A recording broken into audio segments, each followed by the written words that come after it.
I looked at his face. He lay on the cold autopsy table.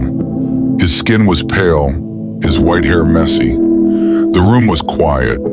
I put on the gloves, my hand moved toward his head. The instruments were beside me. The air was cold. I made the incision. I felt the pressure. The bone saw was ready. There was no sound. I slowly lifted the brain. It was warm and heavy. Under the light, faint steam rose. Someone's breath echoed. I placed the brain in the metal tray. My hand trembled slightly, a faint metallic sound. The air was still cold. I placed the tray into the leather bag, closed it and fastened the straps. I knew this wasn't just a routine transfer. I walked down the hallway. My shoes echoed. The lights flickered. No one said anything. I drove. The headlights lit only the road.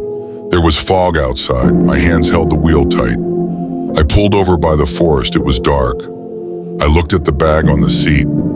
I thought but didn't move. I was in the basement. I sliced the brain. The knife moved precisely. The yellow lamp burned above me.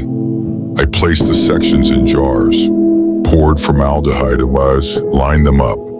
Everything was in order.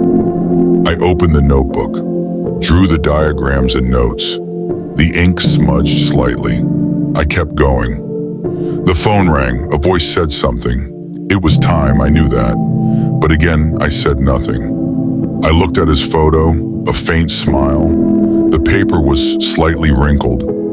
I stared for a while. I placed the jars in the wooden crate, packed straw between them, closed the lid gently.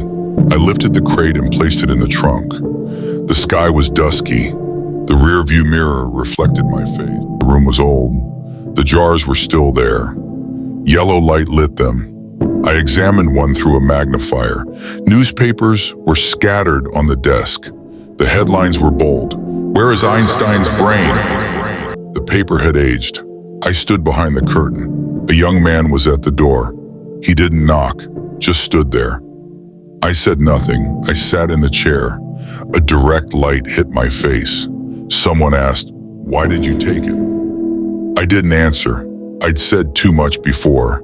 Years later, I worked at a small clinic. No one asked anything. But the looks, they said more than questions. I took the pages out of the folder. The brain diagrams were still legible.